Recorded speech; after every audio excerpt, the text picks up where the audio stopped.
Good morning, everyone. Welcome to Solid Ground. It is wonderful to have you join the show this morning. I am without my coffee cup. Before anyone wonders, I've run out of coffee in the house. Of all things, I've run out of coffee, so I have to make a dash down to the village soon. But look, long and short, welcome to Solid Ground. A pun on usually a good solid ground or a good cup of coffee in the morning, but also the solid ground, I would suggest, of good ethics, good politics and good faith as we discuss the news and the topics of the day. And there is a lot to get through today. I'm going to try and be more like Bob. We'll see how that goes, which is touch on a lot more topics quickly rather than me going on sort of tangential and deep lines. But the regulars will know this is a live show. I'm coming to you live from Auckland here in New Zealand. And while we talk primarily about New Zealand news, there's a lot of international happenings which have an impact on us as well. But the regulars know, as a live show, obviously comments you make on any of the platforms that you're viewing this are fantastic, and I look forward to reading them later. But if you are on Family First YouTube channel or on its Facebook page, then your comments are going to come live to me here in the studio, which makes life really grand, because I love it, because I can do things like this, which is of course a bit of, I don't know, a tradition, is that the right word? The regulars know that they are very welcome to say good morning. Often people tell me where they are, how's it all going, like here in Auckland. Very wet this morning. It was wet coming up into my studio. But good morning to Lynette. We've got Darren as well. I see Mike, some wonderful regulars here to Food Dogs, Trucking, good morning. We've got Nigel and Tiawa Muti there. It's not foggy, I have to say, in Auckland today. As I say, quite wet. Pat, lovely to have you along. Samuel, lovely to see you too. Good morning, Bernice. We've got Jackie there. It is an awesome morning, says Strong and him, and that is absolutely correct. To Rachel, good morning. And Pat rubbing it in, because as I say, I've run out of coffee. I came down, actually not out of coffee, that is actually not quite correct. I'm running out of coffee, but I've run out of milk. There we go. I'm one of these people who has to put milk with his coffee. I'm not an espresso guy. So there's another admission today, but that's what I've run out of milk. But part of the reason, actually, minor as it is Rachel and I are getting ready to travel. We're heading to London. I love Fourth Adam's comment. It's a sin. It's possibly the unforgivable one. I don't know. I'll have to think about that theologically. But no, jokes aside, Rachel and I are very soon off to London. We're heading to the ARC Forum, and actually I'll try to do some reporting from there, obviously little videos. In fact, I'll try to even do a solid ground from London. It probably won't be exactly live. It'll be hard to get the time zones lined up and also be at the conference and at solid ground. But we're getting ready to travel, so we're trying to, I don't know, simplify things at home at the moment. Hey, somewhat breaking news, not my Substack, but the deal between Iran and the US in terms of ending the conflict. While we always want conflicts to end, I wrote 3 days ago before the terms were available to say the deal would be a failure, and reading the terms of the deal this morning, it is a total and utter failure. There's almost nothing, I would argue, that the likes of the US have gained. Iran, the Islamic regime, gets to survive. It has its sanctions lifted, which means that there's no pressure applied. I mean, obviously you can apply sanctions again. $300 billion is to be given in aid to Iran. I mean, how ironic is that? You bomb them and then you give them a whole pile of money. It supposedly is to cease conflict all around the Middle East, but there is no mention from what I can see of the terrorist proxies like Hamas or Hezbollah. So Iran's just going to basically continue to use those proxies to sow terror, to attack Israel and others. It's a horrendous deal. It's a complete capitulation, and as I write in the Substack, a complete failure in the very ways that I thought it would be. And by the way, the Iranian people continue to be oppressed by the mad mullahs running the regime. A total, utter failure. And then you always have to ask the question, what was the point? of all the attacks. I mean, the Trump administration will say, oh, well, we've got a deal on nuclear. They do not. There is no deal on nuclear. It's an intention. And look, I hope I'm wrong on this, but I don't trust the Islamic regime one iota. Since 1979, they've reneged on every deal. They're basically just liars.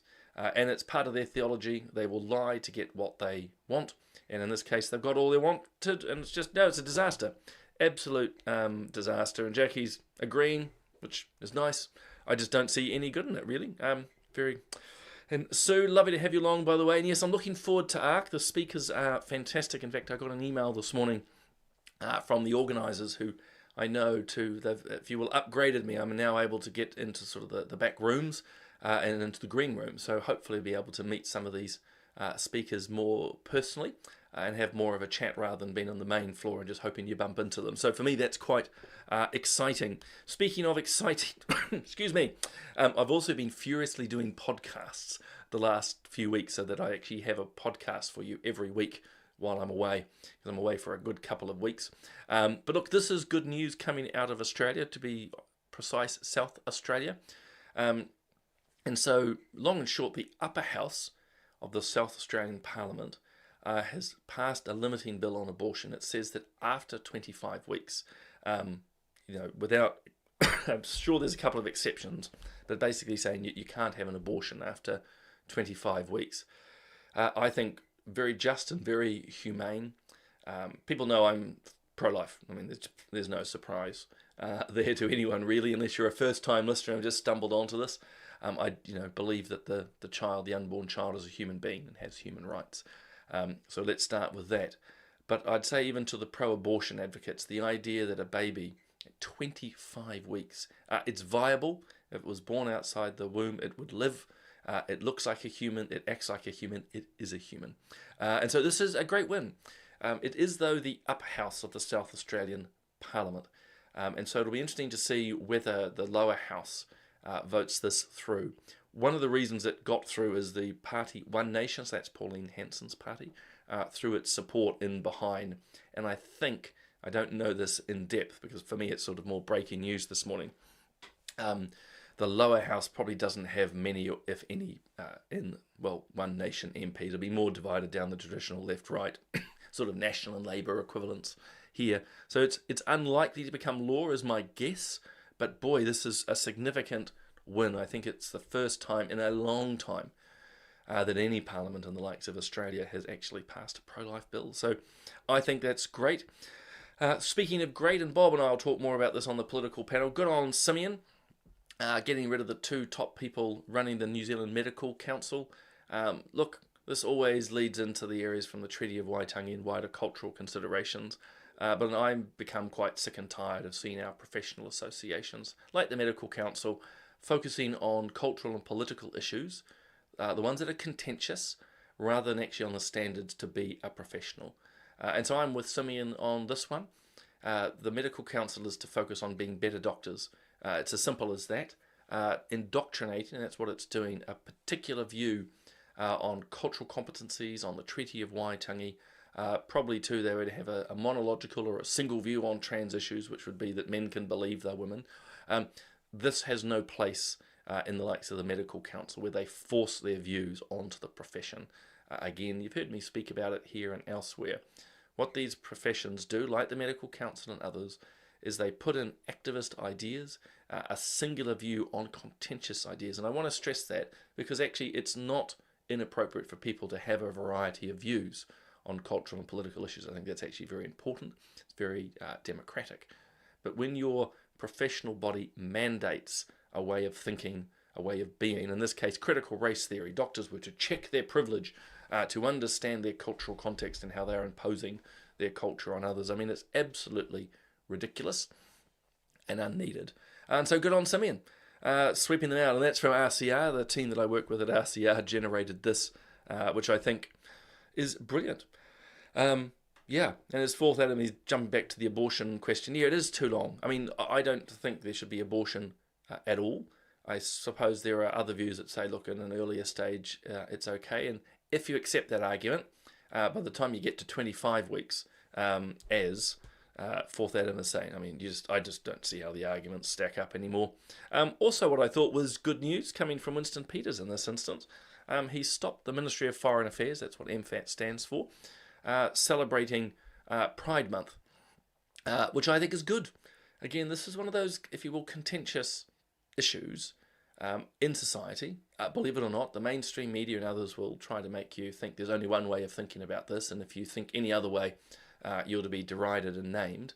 But actually, even if you step back from the issue itself, why, of all the issues in the world, of all the things confronting our country, excuse me, why is it that so much time and effort is put by woke bureaucrats, including at the Ministry of Foreign Affairs, into putting up pride flags and pride posts and so on? They'll argue it's the most marginalised group in the world or in the West, personally, with things like Pride Month, which used to be Pride Day, and everything else that goes on with the lanyard-wearing class in Wellington. I don't think they're marginalised at all. I think they're the most privileged group in society. God, you even think back to Albert Park, where basically they go and beat up a woman, and the police do nothing. So I don't buy the marginalised group, and I don't understand why anyone in MFAT or any government department needs to be celebrating Pride at all. First and foremost, these groups are meant to be neutral, including the police, I might add. So when they start going out and celebrating, they're actually consciously taking a side in some way that they should be neutral. In fact, there's a podcast I had late last year with a guy called Paul Conraith, if you want to look it up. He's from the UK. He's a lawyer who's effectively successfully sued the police in the UK for attending Pride events. He said neutrality is the key element of policing, not inclusivity. And he said, I think quite rightly, and we need to probably do a lawsuit here in New Zealand, the police are not to take sides on political events, and when they celebrate Pride, they are. And it's the same with MFAT. Why Pride? Why not celebrate a whole lot of other things? By the way, I don't want them to be celebrating other things. I want them to get on with foreign affairs.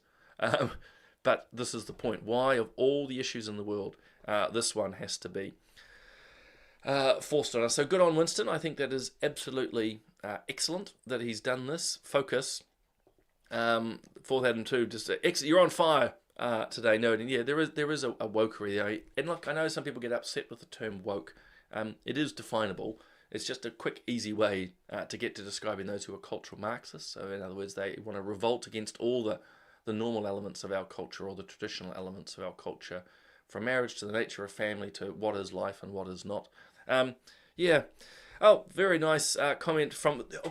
Rachel, you are the one person who listened to my podcast. No, only kidding. Rachel, thank you for watching it. I did a podcast yesterday. In fact, I think I have it here, with Jenny Marcroft. She's a New Zealand First MP, and she is the one who is putting forward the members' bill here in New Zealand, defining what a woman and a man is. So she and I talk about the bill, the genesis of the bill, including actually how Family First petition, in fact many of you may have signed it, the What is a Woman petition. We put that together. I think we got 30,000+ signatures, and actually Bob and I, Sue Reed, as well as others of the team, presented it to Winston Peters and Tanya Unkovich. I think it was last year. God, I'm losing track of time. But last year, and that's actually helped generate the bill. So Jenny and I talk about it, talk about the process, talk about why she put it in, what it seeks to do, and why. I think it's really important. The other side will tell you there is absolutely no problems. That is just a bald-faced lie, sad to say. A lot of women and girls are missing out, be it their sports achievements, or even just the notion that they can be in a changing room without men honing their way in. And so I think, thank you for watching. It's a really good podcast. In fact, most of the podcasts are pretty good, I have to say. Robin's noting, why are they funded millions? If you're talking MFAT, look, I think that's part of it too. As I say, excuse my voice, people. I've been talking so much the last few days, day and night, to get these podcasts recorded. Quite literally, I'm losing my voice. I was on Rima Radio yesterday, and I felt quite bad talking to Andrew Urquhart because I kept coughing like I am now. This is the other thing around the MFAT decision. It's all money. It's money and time. For me, it's not the strongest argument. but it's money and time that they're wasting creating rainbow lanyards and putting up flags and doing social media posts, which is not promoting New Zealand. As I say, it's not promoting, in my view, a marginalised group, and it's not making the boat go any faster. I have to say that I'm getting this is lovely feedback from people. Lynette obviously has watched the podcast, said it was very good. Lisa, I'm glad to know you have as well. Look, thank you. Look, I enjoy doing them. Obviously, people, if you ever have any feedback, just email us or come through my social media channels and let me know. And I've got all these little buttons to share today. Reminder, as Pat has done, I'm just watching all the stuff come through, had put their submission in yesterday. So look, you've got till July 2nd. Oh, sorry guys. You can submit on the What is a Woman and Man bill. It's open for submissions until the 2nd of July. But my encouragement is do it sooner than later, because all of a sudden 2 weeks will go by and boom, we've missed out. Family First is just putting its final touches on its submission, and I think we'll be sharing that with you.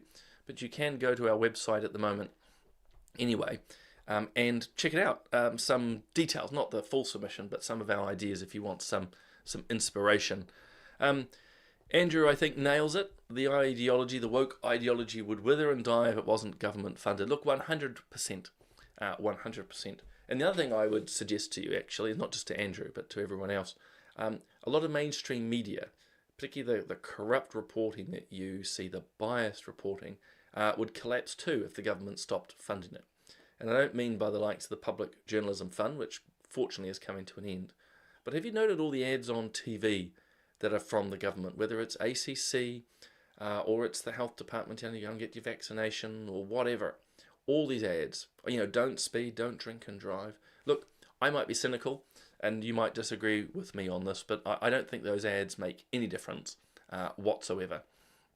But it is government money, which means your taxes, being funneled to these media outlets. If the government stopped putting ACC ads and police ads and NZTA ads out, most of those mainstream media would collapse. It's as simple as that. And part of the reason I say that they're corrupt, again, I apologise for coughing, guys. This is just an example of it. The Herald titling Pauline Hanson as a far-right leader. Is she on the right? Absolutely. But is she far-right? No. I don't believe so. Any more than you would label the Green Party far-left, which of course they'll never do that. Including here in New Zealand, have you noticed that Chloe Swarlbach and Marama Davison, or Te Pāti Māori, or even actually the top party, the Opportunities Party, they're never titled far-left, which that'd be more accurate a term to use for them. But very quick, the Herald and the others to be labelling, directing you, framing this up, to direct the readers to take a certain view. It's like when they use the word controversial. The controversial word is never deployed by mainstream media of left-wing issues, only to the right. The controversial treaty principles bill, controversial pro-life MP, so on and so forth. So again, it doesn't matter what your particular view is on different topics, by the way, and I think this is so important. It's actually good that people have a variety of views, but notice how the media treats one side very differently from the other. Oh, Trish is telling me that she loves the podcast. God, this is becoming a podcast-loving series. Thank you, and I appreciate that lovely feedback, and I just love the opportunity to talk to fascinating people and to share it with you. Oh yeah, and Rosie's noting the ACC ad. I think it's the one is it have a or have a whatever it's called. Yeah, it drives me bonkers too. I just don't think it makes an impact. I really don't. But speaking of woke, and look, you go, why Doctor Who? And Darren's rightly saying I need a coffee. I do. I've got my little water bottle here, which I might take a sip of. It might help me for these last 10 or so minutes. You're quite right. And NZ Knitter there saying that they agree about the government ads. Again, I don't think they're going to make any difference. And, possibly the paradox is the only people who do notice are the very people who wouldn't need to respond to the ads anyway. But look, a UK small point. It's a good example of go woke, go broke. Basically, Doctor Who was ended. And I mean, I'm not saying that you guys are necessarily Doctor Who fans. I didn't mind the early rebrand, but strikingly, what has happened is for, oh God knows, is it 60 years Doctor Who's been running? Quirky, there's probably no other word for it. But recent iterations have gone woke. It's all about diversity. All the usual traits of the Doctor have disappeared. And yeah, it's just become a massive diversity hire. It's all DEI. It's all political lecturing, which Doctor Who never used to do. And what's happened? It's collapsed. As a franchise, it's totally collapsed. The BBC says it's out for tender, which is code that basically there's no money for it anymore because no one's watching it. So look, small point, go woke, go broke. I'm just going to play a little video now. This is of Erica Stanford. We've got some good news coming out. Well, we think at Family First around social media, but I'll just let her share from yesterday what she's thinking and doing. Many countries have now done that. This is now sort of a tsunami of countries who are wanting to protect young people from big tech, essentially. This is about stopping big tech from having access and information and personal private data and damaging our kids. That's what this is about. So I am buoyed by the fact they've done that. It doesn't change anything for me because we're already on track with introducing a piece of legislation before this term is out. We're just going through the final cabinet paper right now. When is that legislation due? I'll be able to make an announcement in a very short time. We've just got one final cabinet. The paper is literally going through in the next couple of weeks. Every minute that we waste, another young girl is being fed awful information about her weight and her looks, being thinner and using these beauty products, and it's damaging, causing immense damage to their mental health every single moment that. Sorry, I muted myself. I think good news that the government's continuing to progress down the social media. They call it a ban. The key thing for me is going to be how they implement this. I'm not a fan of the ban particular websites. It's like squeezing a balloon. You put pressure in one area and it pops out somewhere else. And if you look at Australia, they've banned the likes of X for kids, but they've kept the very left-wing Blue Sky operating. So, I mean, this is where media and political bias enters in. But if they're targeting at an app level, at a device level, to try and stop young people accessing social media, then I think that's a good thing. Family First is quite supportive of that. So we're pleased to see this is progressing. We're pleased to see the Minister saying that this is likely to be in the next few weeks. So that's positive. Also something that will be taken to the election. But we are here at Family First watching it carefully because we are conscious of that digital ID creep as well. But we're not on the side of saying, look, it should just be left to parents. As Erica's explaining, it's big tech. These are massive industrial players, whether it's YouTube or Meta, you name it, Google. We could go on. The idea that somehow parents alone can stand up against them, just doesn't hold water. Pat saying this was on the Doctor Who stuff. Early series were great, but then gave up. Look, I'm with you on that. It's the same as Lisa saying the same thing. Sadly, a lot of our television now, and you see it in the media, has become moralising, preachy, and again on very political, often controversial topics. So, you just want to go to a movie or watch a TV series. And long and short, you've been preached at. It's like I didn't come for a sermon, I just wanted to watch a sci-fi movie or a comedy, but no, you get it's annoying, absolutely annoying. Sam's asking, are they going to ban porn and PDF content, and if not, why not? We don't know those details. My hope would be it's not, again, just particular sites, because it doesn't matter if you're talking pornography or a social media messaging site. The kids, one, will find a way around them, or they'll just go to other sites. You can't ban all and everything. What you can do more effectively is stop, various things being downloaded onto a phone, such as the apps. So that in turn would ban the likes, will reduce access to kids to the likes of pornography. So we do it for gambling at the moment. Try to get onto a gambling website. There's a whole lot of age verification. We seem to have no problem with that in society. Same with, going to buy a beer or a wine, age verification. Why would we not do this into the tech space? Those phones that we carry is a huge world out there. I'm not being very articulate on that. Anyway, we're getting there. It's a good thing. And the other thing, we'll talk about it more tonight on Political Playback, is this this shocker coming out of our civil service? I've certainly been misled, and I worked that out pretty quickly at the beginning of the project when the report that I got said that everything was rosy, we were on track, the latest IQA was all good, and when we scratched a bit deeper and actually asked for that IQA to ascertain what it actually said. Sorry, I should just jump in here. This is immigration officials, New Zealand immigration officials, who have hid tens of millions of dollars of spending on a failed project, and the minister's only just found out. I've certainly been misled, and I worked that out pretty quickly at the beginning of the project when the report that I got said that everything was rosy, we were on track, the latest IQA was all good, and when we scratched a bit deeper and actually asked for that IQA to ascertain what it actually said, what I was told was pure fiction. I was misled, and I asked for an investigation, and the answers I got back were well, there was a junior staffer that was involved and not proper oversight.